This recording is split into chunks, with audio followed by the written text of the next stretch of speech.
friends, barkamu da yau, barkamu da wannan lokaci. A bidiyon mu na yau kamar yadda kuke kalla, mun zo muku da sabon bidiyo na shahararren jarumin nan wato waya ko kuma in ce jarumin da ya shahararren bidiyon nan wanda kuka daɗe kuna jira ya fito, KGF ko kuma in ce ƙangin bauta.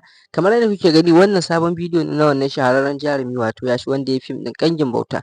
Don haka kai tsaye wannan sabon bidiyon shi ne wanda kamfanin Yusuf Zamani suka fassara. Don haka kai tsaye dai idan kana buƙatar ka sauke wannan bidiyo, ka biyo mu tun daga farkon wannan bidiyo har zuwa ƙarshe. Za mu yi maka bayani za kuma mu nuna maka yadda za ka sauke wannan bidiyo. Don haka idan wannan shi ne farkon zuwanka wannan tasha tamu mai albarka ta Algaita Films, kar ka manta ka danna alamar subscribing, ka danna alamar ƙararrawa. Hakan zai taimaka maka gurin ka rinƙa samun duk wasu sabbin fina-finai da zarar sun fito da kuma samun duk wani update akan abin da ya shafi indiyan Hausa akan lokaci. Kamar yadda muka yi bayani wannan shi ne sabon bidiyo mai suna Zarra.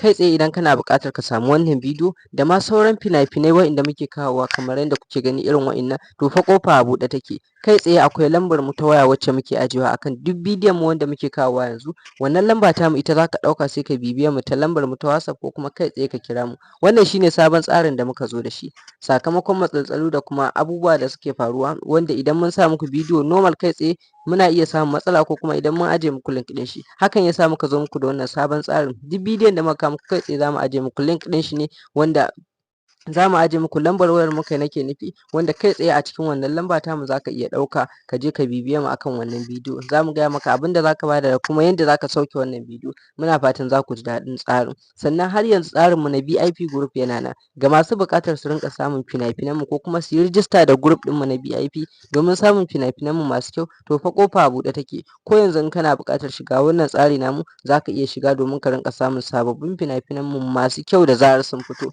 Don haka wannan ne shine sabon tsarin mu. Duk bidiyon da muka zo da shi akwai lambar mu ta waya wacce za mu ajiye muku akan screen, ita za ka ɗauka domin ka yi mana magana idan kana buƙata. Mun gode.